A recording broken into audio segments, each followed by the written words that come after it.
Welcome to Red Boots and Heels. I'm Boots. And I'm Heels. Happy Halloween, everyone! Yay! I love Halloween. Yeah. Hey, it is your favorite Halloween. It's your favorite time of year. I love Halloween. I love. It's like a lead into the. It's like the fun, goofy, silly little lead into the holidays. I mean, I wish I could still go trick or treating. Yeah. Well, don't act like we didn't. Don't act like we don't. Okay. All right. So a lot of people out there, getting ready for this time of year and this holiday.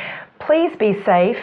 Please be safe. Get out there, have fun, but be safe. I know. And in this world of everybody takes everything so serious and puts all these notions about all this. Okay, for me, Halloween as a kid was walking around and being boo scary and collecting candy and having just a hi-ho time and playing dress up and being silly. It didn't have all those really weird, funky, strange overtones. I miss those days. I know. I miss really the days of just not knowing stuff. Well, I mean, it was okay to not know. Yeah. How something originated, because that wasn't my meaning behind it. So those days are long gone. Those days are long gone. We do need to watch the packaging of our kids' candies this year because, I hate to bring up a sore subject. Lot of weirdos out there. Well, there's a lot of weirdos, but there's also a whole lot of fentanyl coming across the border and really being packaged as candy. So a lot of news going on about that today. So really on a safe side note, please watch your kids' candies this year because we do have a greater danger this time and in this era than we've ever had before. So just watch out for that. And I know we live in a big world of like pallet companies and small businesses popping up all over, which I support wholeheartedly. Absolutely, that buy pallets of goods and things like that. But I never really buy any kind of food items from those because I just don't trust it. Yeah. Because they don't really know where it came from necessarily. I mean, it came from a warehouse here, there, everywhere. Nothing reputable. It just came from an auction service somewhere. So I don't know that I would really buy Halloween candy. That may get me beat up by a lot of people. I'm just saying in the world we live in, just be really careful where your sources are for your candy items that you give the kids. That's all I'm saying. And I'm sure you're tired of the world telling you what to do and all that. No and, offering all these suggestions. Terrible and everything. we have to. But it is terrible that we have to. But you know what? How about we show them what we feel is the most scariest characters of the year? Why don't we do that? Hollywood could never make these demons up. Yeah. These are the like creepiest, most horrifying demons walking this earth. No, and it doesn't take hours and hours and hours to do the makeup to make them look this way. So I'm going to give you what we feel is possibly the scariest characters on this earth right now today. So take a look.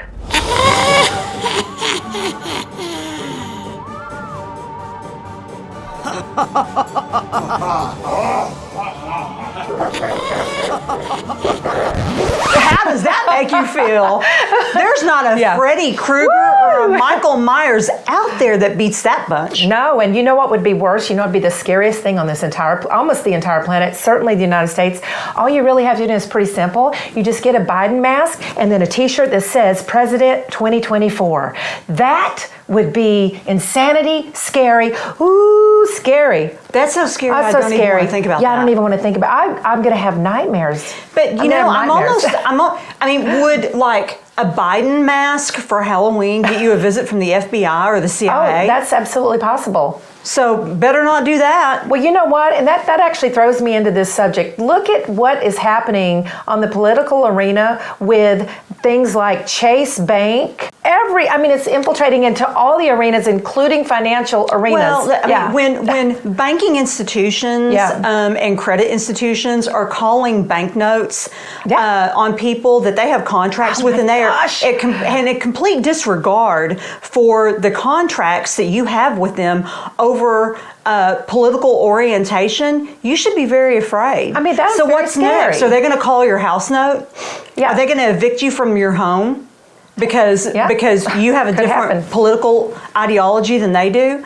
That in itself is indicative of what we're talking about. Yeah. The type of communistic, Nazi, tyrannical dictates that we're having to live under is is we have people in I can't control. even believe it. I know. can't believe it. But we've seen it for a while. I mean, it just keeps getting bigger and bigger and bigger. Does. I mean, we look at the political arena as already, infiltrated into our judicial system. I mean, I hate to bring it up, but that's what happened with George Floyd. I mean, Chauvin got convicted of, really a political stance by the judicial system versus it being the fact that he had 3 times the lethal limit of fentanyl in his body that actually killed him, and all medical reports supported that. But yet, we know this is happening. Right. We no longer have a fair judicial system. We no longer have even a fair financial system. In areas of China, you've had people's wages and their bank accounts seized by the government. So when's that going to happen here? I mean, you've got Chase Bank, et cetera, that are saying that they will not do business and they will not honor contracts with people with high-level conservatives. So when are they going to start seizing your money? I mean, PayPal already. They will seize accounts. Seize accounts. They've already done it. They will seize accounts of people that they don't agree with. Well, and they actually sent out a notice that they have the right to fine you $2,500 out of your account. And if you think, well, I don't have $2,500 in your account, it's attached to your bank account. So, I mean, can you imagine? They'll take it out of your bank account. Yeah. Can you imagine having the ability on your opinion that's different from somebody else's to extract money for your account? That's not just that's highway robbery, but that can't be legal. But we've become a country that does not have respect for or pay attention to our laws. We do not. There are the lawless in this country, and that's one of the reasons we do this podcast is to bring attention to people about the lawlessness and the complete disregard for our constitutional rights. We have an election coming up, folks, and we've got to get on point. We absolutely have to get on point. Well, what we have to do is we also have to encourage the common everyday citizen needs to run for office. The common citizen that stands for the Constitution and for our country and our rights and liberties needs to run for office. Start on a local level. Shake things up. If you don't believe you can win, well, still run, still try. Yeah, and in these trying times, we have to think about this. I mean, hey, where is James Gordon Meek? Well, that's probably a good... James Gordon Meek is probably one of the reasons that Mark Lindell had trepidation about talking to the FBI when he was cornered in the drive-thru at a Hardee's. You've got this man that has written very, very extremely accurate articles, kind of not favorable of agencies like the FBI and what they've done. And so what happens? Yeah, well, he goes missing, and no one's heard from him since. They raid his apartment. They raid his apartment this past spring, and then he's missing. They falls off the face of the earth. This man who is a well-respected journalist all over the world has completely disappeared from sight. I will say this may be an early call. Wow. He did not suicide himself. Yeah, he's not, definitely. No. And, no one's talking about it. There's very few talking about it. I mean, he's written articles about many, many subjects, and one that was very not liked by the powers that be was our withdrawal from Afghanistan and things. Oh, he was deeply delved into that. So deeply delved, and we covered a little bit of that on our last podcast. We have this man. I hope he's okay. Well-respected journalist that's been missing, and then also we have a complete population of people that have no idea this is even going on, that are unaware that this man is missing, that back when Julian Assange was releasing the WikiLeaks, that he had death threats from foreign nationals but coming after him and governments wanting him because he was leaking their secrets. This is scary times that we live in. You know, speaking of Halloween, what are these people, and I hate to say this like this, but I'm going to go ahead and do it, probably end up with a lot of comments over this one, but I mean, if you got a bunch of metal in your face and you've got a vagina hat on your head and you've got blue hair and you know, you don't know if you're a he or she and you are trying to force us to say your pronouns, okay, what are you going to be for Halloween? Like a business suit maybe and just a top hat? I don't know. Maybe they'll actually like go to work for a day or something. I don't know. Kind of makes you wonder what they'll dress up as, because I mean, oh my goodness. Anyway, yeah, I thought about that this morning. Like, what will they dress up as? I know, because how can you get any more weird? I don't know. And have you heard about the little? No, I'm getting confused here. It's either a she trying to be a he or a he trying to be a she. Oh no, it is a he trying to be a she that was invited to the White House. And well, why wouldn't they be? We've got it. Biden has a cabinet full of that. Yeah, but I mean, we're a joke all over the world. This is a TikTok influencer that is basically influencing all of our young children out there. Well, of course they want that in the White House, because what better way? I mean, do you think the youth of America is heavily influenced by the old insane white guy in the White House? No.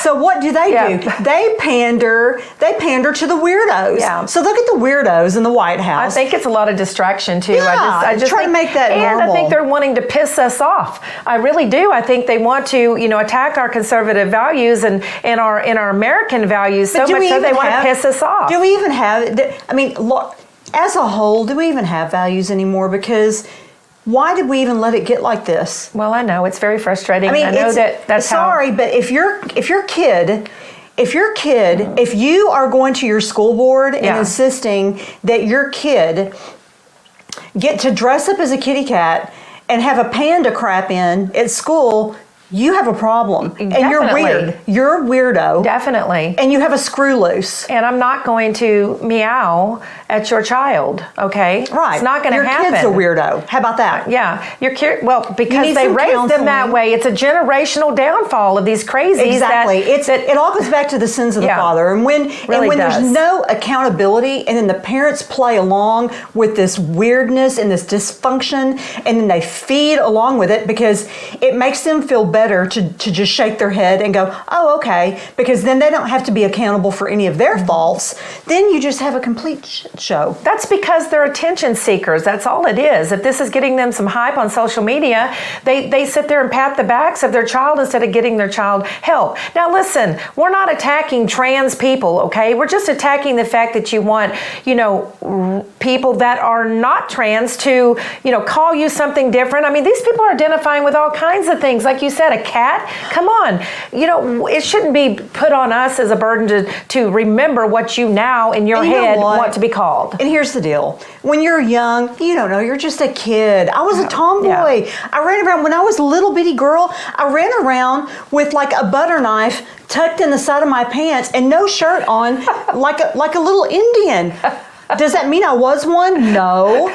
Does it mean that once I got to be, 7 or 8 years old, I kind of grew out of that phase because it was just a little kid phase of running around like a chicken with my head cut off? Oh, right. Now, so we're going to start running around like chickens with our heads cut off? Are we going to dress up in chicken suits and then have like the heads on the ground and then run around like that? Listen, I'm having flashbacks of my grandma cutting the heads off of chickens right now and then flopping around on the ground and then we eating them for supper. So, anyway. Yeah, we knew we were in trouble whenever people started being able to be a different race if they wanted to identify as such. We should have known then that there was a landslide coming of all kinds of identifiable craziness in the future. I don't care how much self-tan you put on.